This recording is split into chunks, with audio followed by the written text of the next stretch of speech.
جی السلام علیکم، امید ہے کہ آپ سب لوگ خیریت سے ہوں گے۔ علی امین گنڈاپور صاحب کے حوالے سے ایک خبر ہے، وہ آپ کے ساتھ شیئر کرنی ہے۔ اس کے علاوہ لیول پلینگ فیلڈ کے حوالے سے آج سپریم کورٹ آف پاکستان میں سماعت ہوئی، بھٹو ریفرنس کی بھی سماعت ہوئی، یہ تفصیلات بھی آپ سے شیئر کروں گا، اور کچھ مزید خبریں کوشش ہوگی کہ آج کے ولاگ میں وہ بھی آپ سے شیئر کیجئے۔ لیکن سب سے پہلی چیز جو میں نے آپ سے شیئر کرنی ہے وہ اس طرح شیئر کرنی ہے کہ گزشتہ رات کو میں نے کچھ انٹرنیٹ کے اوپر شیئر کرنے کی کوشش کی تو وہ شیئر نہ ہو سکا، تو مجھے پھر پتہ چلا کہ جناب انٹرنیٹ اس وقت پاکستان کے اندر سلو ہو چکا ہے۔ یہ سامنے آپ خبر بھی دیکھ سکتے ہیں۔ اس وقت جا کے میں نے ڈیفرنٹ ویب سائٹس کے اوپر چیک کیا، جو شیئر کرنے کی میں کوشش کر رہا تھا وہ میں ٹویٹر یعنی ایکس کے اوپر کوئی ٹویٹ کرنے کی کوشش کر رہا تھا، وہ ٹویٹ تھرو نہیں ہوئی۔ تو پھر میں نے جا کے انٹرنیٹ پہ دیکھا کہ مسئلہ کیا ہے، تو پتہ چلا کہ پاکستان کے اندر سوشل میڈیا جو ہے وہ اس وقت ڈسرپٹ ہوا ہوا ہے، ڈاؤن ہوا ہوا ہے۔ اس کو پاکستانی میڈیا اس وقت رپورٹ کر رہا تھا۔ نیٹ بلاکس جو ایک ہے، جسے آپ کہہ سکتے ہیں کہ ایک ایسی تنظیم ہے جو دنیا بھر میں دیکھتی ہے کہ کہاں پہ انٹرنیٹ بلاک ہوا ہوا ہے، کہاں پہ انٹرنیٹ کو مصنوعی طور پہ روکا گیا ہے، اس نے بھی یہ کنفرم کیا ٹویٹر کے اوپر۔ یہ سامنے آپ اس کا اسکرین شاٹ دیکھ سکتے ہیں۔ انہوں نے لکھا ہوا ہے نیٹ بلاکس والوں نے، confirmed live metrics show a nation scale disruption to social media platforms across Pakistan. انہوں نے کہا کہ اکراس پاکستان جو سوشل میڈیا کے نیٹ ورکس ہیں اس میں ڈسرپشن ہے۔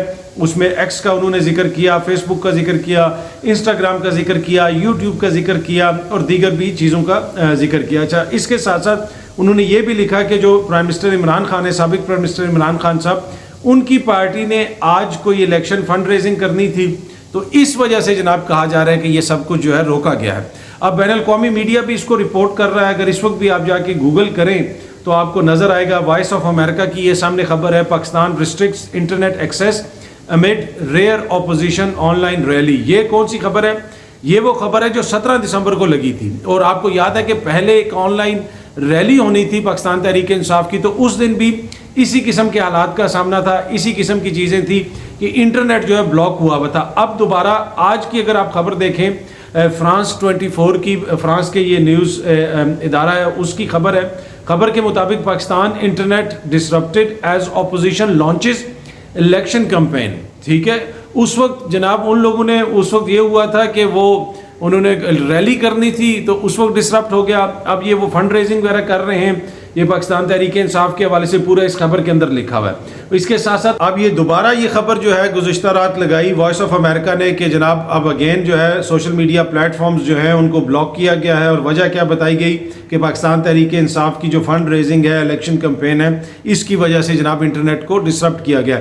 تو عالمی سطح کی خبر بنا دی وہ پاکستان تحریک انصاف کا مینیفیسٹو، جو کچھ لوگوں نے دیکھنا تھا، جو کچھ لوگوں تک اس کو ڈسکس ہونا تھا۔ آپ بتا دیں کہ کسی بھی پاکستان کی کسی بھی سیاسی جماعت کا مینیفیسٹو جو ہے وہ عالمی سطح کی خبر بنی ہے۔ کسی بھی جماعت کے مینیفیسٹو کے اوپر عالمی میڈیا نے خبریں لگائی ہیں، لیکن یہ ڈسرپشن ہوئی اور اس ڈسرپشن کے نتیجے میں وہ عالمی سطح کی خبر بن گئی۔ ویسے ہی جیسے آج اکانومسٹ نے جناب دوبارہ، جی ہاں جی، آج اکانومسٹ نے دوبارہ عمران خان صاحب کا آرٹیکل شیئر کر دیا ہے۔ جب سے وہ سولنگی صاحب نے ان کو کچھ کہا، اس کے بعد اکانومسٹ والے بار بار کر رہے ہیں۔ اسی طرح پچھلی دفعہ جو پاکستان تحریک انصاف نے آن لائن ریلی کرنی تھی، اس کو بھی عالمی سطح کی خبر بنا دی گئی جب وہ انٹرنیٹ کو اس طرح ڈسرپٹ کیا گیا۔ اور اب دوبارہ جو ہے انٹرنیٹ کو جس طریقے سے ڈسرپٹ کیا گیا تو یہ عالمی سطح کی خبر بن گئی۔ اور باقی جو انہوں نے فنڈ ریزنگ وغیرہ کرنی تھی، اپنا منشور وغیرہ لانچ کرنا تھا، وہ تو وہ کر ہی رہے ہیں، لیکن بتانے کا مقصد یہ ہے کہ وہ چیز جو مقامی سطح پہ ایک خبر بھی نہ بنتی شاید، یا خبر بن جاتی، اس کو عالمی سطح کی اگر خبر بنانا کسی نے سیکھنا ہے تو وہ یہ جو لوگ ان کو مشورہ دیتے ہیں کہ آپ یہ کر دیں وہ کر دیں نگران حکومت کو، یہ ان سے آپ سیکھیں۔ اچھا جی، علی امین گنڈاپور صاحب کے کاغذات نامزدگی منظور ہو گئے ہیں۔ آپ کو پتہ ہے کہ ان کے کاغذات نامزدگی آر او نے مسترد کر دیے تھے، اور پھر انہوں نے اس کے اوپر اپیل وغیرہ کی تھی، اور اب ان کی اپیل منظور ہو گئی ہے۔ علی امین گنڈاپور صاحب غالباً ایک قومی اسمبلی کے اور 2 صوبائی اسمبلی کے حلقوں سے الیکشن لڑیں گے۔ علی امین گنڈاپور صاحب کا تعلق اسی حلقے سے ہے جہاں پہ مولانا فضل الرحمان صاحب الیکشن لڑتے ہیں، اور ڈی آئی خان میں اس وقت اس حلقے میں پوزیشن یہ ہے کہ کہا جا رہا ہے کہ علی امین گنڈاپور بالکل آسانی سے یہ الیکشن جیت جائیں گے۔ کل ان کے بھائی فیصل امین خان صاحب سے میری بات ہو رہی تھی تو وہ یہ کہہ رہے تھے کہ 25-30% سے بھی زیادہ اگر یہ دھاندلی کریں تو ہم پھر بھی جیت جائیں گے۔ باقی وہ انہوں نے یہ بھی کہا کہ بڑا بول نہیں بولنا چاہیے، اللہ تعالیٰ کی ذات معاف کرے، لیکن اس وقت جو ڈی آئی خان کی عوام ہمیں سپورٹ کر رہی ہے، ہمارے ساتھ محبت کا اظہار کر رہی ہے، تو ہمیں جیتنے میں کسی قسم کا کوئی دشواری نہیں آئے گی, ہم آسانی سے یہ الیکشن جیت جائیں گے. پر ان کے جو کاغذات نامزدگی مسترد کیے گئے تھے وہ اس لیے مسترد کیے گئے تھے کہ وہ اشتہاری ان کو قرار دیا گیا تھا. لیکن یہ سامنے آپ دیکھ سکتے ہیں کہ یہ ایک وہ ہے لیٹر ہے جو office of the district public prosecutor Dera Ismail Khan کی جانب سے جاری کیا گیا. یہ ریٹرننگ افسر نے جو ہے وہ ان سے مانگی تھی, لیگل اوپینین مانگا تھا علی امین گنڈا پور صاحب کے پیپرز کے حوالے سے, views comments on proclaimed offender status. ٹھیک ہے کہ نہیں, جو پروکلیمڈ اوفینڈر ہے یعنی مفرور اشتہاری ہے, اس کے حوالے سے جناب انہوں نے ان کے ویوز مانگے تھے کہ جناب آپ ہمیں اس پہ لیگل رائے دیں.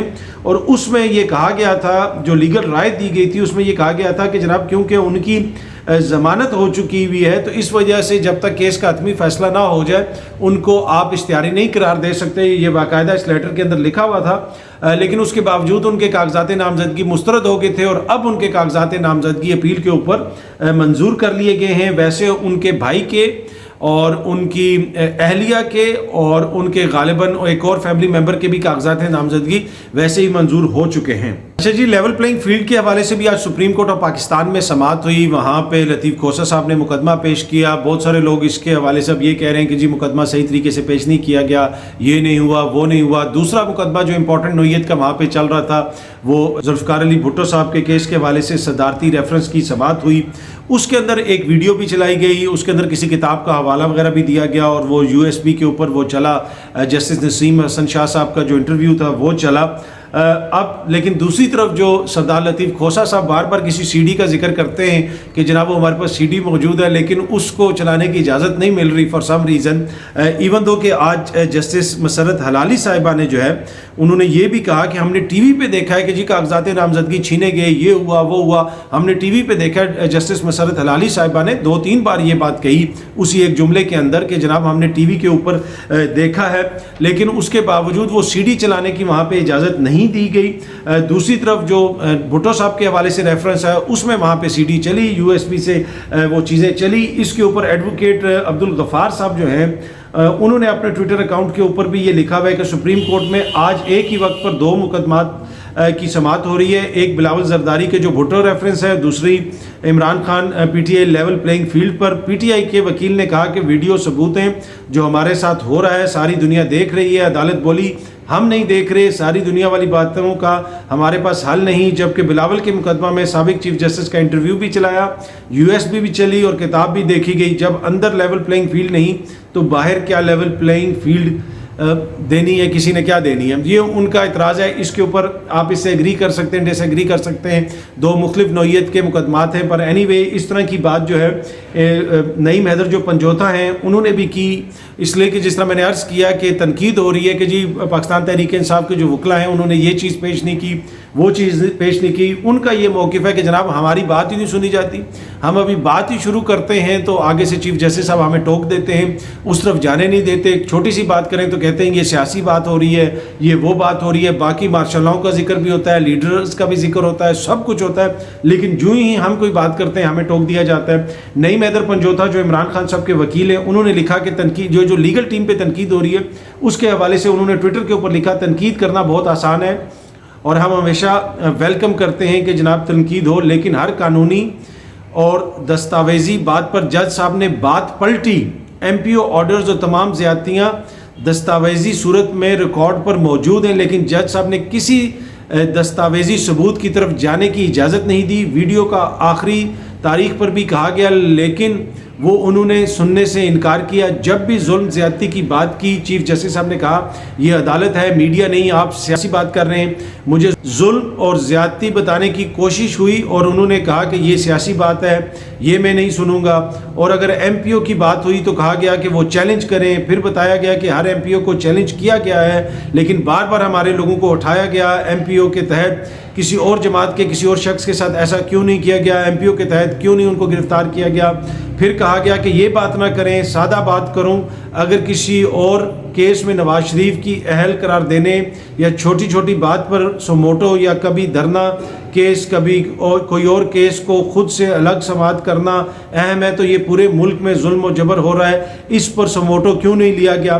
اور پھر کیس جب دائر کیا گیا ہے تو جیسے آج اور آخری تاریخ میں کھوسہ صاحب کے ساتھ رویہ تھا اور بات ہی نہیں سنی جا رہی تھی. کیا ہم بھیڑ بکریاں ہیں جو ہمیں سمجھ نہیں آ رہی؟ یہ انہوں نے کہا ہے کہ جناب دیگر کیسز کو وہ ڈیفرنٹ طریقے سے سنتے ہیں. چیف جسٹس قاضی فائز عیسیٰ صاحب اور ہمارے کیس کے حوالے سے ان کا رویہ جو ہے وہ مناسب نہیں ہے. یہ نعیم حیدر پنجوتھا جو عمران خان صاحب کے وکیل ہیں انہوں نے یہ کہا. اب آپ اس سے ڈس ایگری کریں یا ایگری کریں یہ ایک الگ بحث ہے. اس کے اوپر اعتراض بھی ہو سکتا ہے, اس کے حق میں بھی بات ہو سکتی ہے, اس کی مخالفت میں بھی دلیل آ سکتی ہے. اینی وے یہ کیس کی جو سماعت ہے اب یہ 15 جنوری تک ملتوی کر دی گئی ہے. دیکھتے ہیں کہ 15 جنوری کو یہ کیس آگے کس طرح چلتا ہے. بلے کے حوالے سے بھی جو کیس ہے اس کی بھی سماعت ہونی ہے. وہ غالباً کل کے لیے شاید مقرر کی گئی ہے. ایک تو پشاور ہائی کورٹ کے اندر بھی سماعت ہونی ہے. اب سپریم کورٹ میں آج سماعت ہوتی ہے 8 جنوری کو یا نہیں ہوتی اس وقت تک مجھے نہیں پتا. وہاں پہ شعیب شاہین صاحب نے جس وقت یہ مقدمہ چل رہا تھا لیول پلینگ فیلڈ والا, وہاں پہ انہوں نے یہ مسئلہ اٹھایا. جسٹس قاضی فائز عیسیٰ صاحب نے کہا کہ حامد خان صاحب خود کیوں ادھر نہیں ہیں. ابھی میری ایک لائر سے بات ہو رہی تھی تحریک انصاف کی, تو میں نے ان سے پوچھا کہ حامد خان صاحب ادھر کیوں نہیں ہیں. انہوں نے کہا کہ اگر حامد خان صاحب ادھر ہوتے تو ہو سکتا ہے کہ اس کو کوئی اور آگے سے بات اٹھا دی جاتی کہ جناب اس کو آپ ادھر جمع کرائیں ادھر کرائیں, ہم سے کیوں یہ کہہ رہے ہیں. تو میرے خیال میں وہاں پہ حامد خان صاحب نہیں تھے, شاید اسی وجہ سے اٹھایا گیا کہ وہ کیوں نہیں ہیں. تو بھائی اگر سماعت کرنی تھی تو جب پاکستان تحریک انصاف کا وکیل کہہ رہا ہے تو اس کے اوپر کہا جا سکتا تھا کہ جناب کرنی ہے یا نہیں کرنی. پر اینی وے یہ تو تحریک انصاف کا موقف ہے, جس طرح پہلے بھی میں نے کہا کہ ان کی لیگل ٹیم کا موقف ہے کہ ہمیں صحیح طریقے سے سنا نہیں جا رہا اور ہمیں لیول پلینگ فیلڈ عدالت کے اندر نہیں دی جا رہی, تو باہر کیا ملے گی. اب جس طرح میں نے بار بار عرض کیا, اس سے آپ اتفاق کر سکتے ہیں, اس سے آپ اختلاف کر سکتے ہیں, یہ ان کی اپنی رائے ہے. اچھا جی, کچھ سینیٹرز کی جانب سے انتخابات کو ملتوی کرنے کے حوالے سے ایک قرارداد پیش کی گئی, اس کے اوپر کافی تنقید ہوئی. سینٹ کے اندر بھی اس کے اوپر گرما گرم بحث ہوئی. سینیٹر عفنان صاحب جن کا تعلق نون لیگ سے ہے, انہوں نے جن لوگوں نے پیش کی تھی قرارداد ان کو بوٹ پالشیا کہا گیا, دوسری طرف سے ان کو بوٹ پالشیا کہا گیا. کافی ایک دوسرے کے اوپر تنقید ہوتی رہی. پاکستان پیپلز پارٹی کے سینیٹر بہرامند تنگی نے بھی اس حوالے سے ایک سپیچ کی اور کہا کہ حالات کتنے برے ہیں اور یہ اور وہ. بعد میں پاکستان پیپلز پارٹی نے ان کو شو کاز نوٹس بھی جاری کیا. اب یہ مسئلہ تو چلتا رہے گا. اب جو سینیٹرز ہیں جن لوگوں نے یہ قرارداد پیش کی ہے وہ یہ کہہ رہے ہیں کہ جناب ہم نے قرارداد پیش کی ہے تو اس میں ہمارا آئینی رائٹ ہے, اس میں کون سی ایسی بات ہے.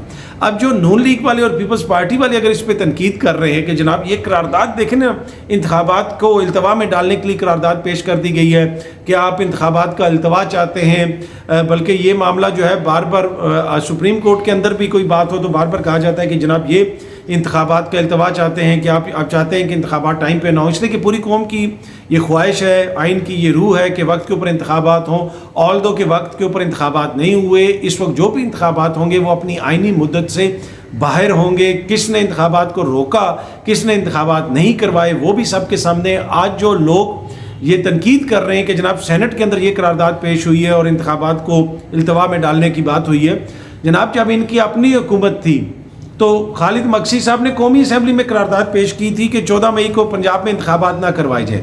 یہ وہ جماعتیں ہیں جنہوں نے 2 صوبوں کے اندر آئین کے مطابق انتخابات نہیں کروائے. یہ سامنے آج نیوز کی خبر دیکھ سکتے ہیں آپ. کچھ بھی ہو جائے پنجاب میں الیکشن 14 مئی کو نہیں ہوں گے. رانا ثناء اللہ یہ جو بیان ہے یہ ہر میڈیا نے رپورٹ کیا, ان کے ہر بندے نے رپورٹ کیا. قومی اسمبلی کے اندر کھڑے ہو کے کیا کہا سینیٹر اسحاق ڈار صاحب نے, واٹ الیکشنز, اگر الیکشن کچھ دن آگے ہو جائیں گے تو کیا ہوگا. یہ ان کا ایٹیچیوڈ تھا. یہ جو اس وقت سینیٹرز کی قرارداد آئی ہے یہ آؤٹ آف دا بلو نہیں آئی ہے. یہ جو 16 مہینے کی ان کی حکومت تھی اس کا جو طریقہ کار تھا یہ اسی کا تسلسل ہے. آپ نے خود الیکشنز نہیں ہونے دیے 2 صوبوں کے اندر, آپ نے سپریم کورٹ کا حکم نہیں مانا, آپ نے کہا کہ جناب جو مرضی ہو جائے ہم الیکشنز نہیں کروائیں گے. وزراء جو ہے ٹی وی پہ بیٹھ کے کہتے تھے کیا ہوا کہ اگر سپریم کورٹ کا حکم آ گیا کروا لیں آپ الیکشنز. یہ رانا ثناء اللہ صاحب کا بیان سنیں, وہ کیا کہہ رہے ہیں. رانا ثناء اللہ صاحب فرما رہے ہیں کچھ بھی ہو جائے پنجاب میں الیکشن 14 مئی کو نہیں ہوں گے. یہ اس وقت سپریم کورٹ کا فیصلہ آ چکا تھا, تو کیا سب کے سامنے نہیں ہے کہ کس نے وقت پہ انتخابات نہیں کروائے.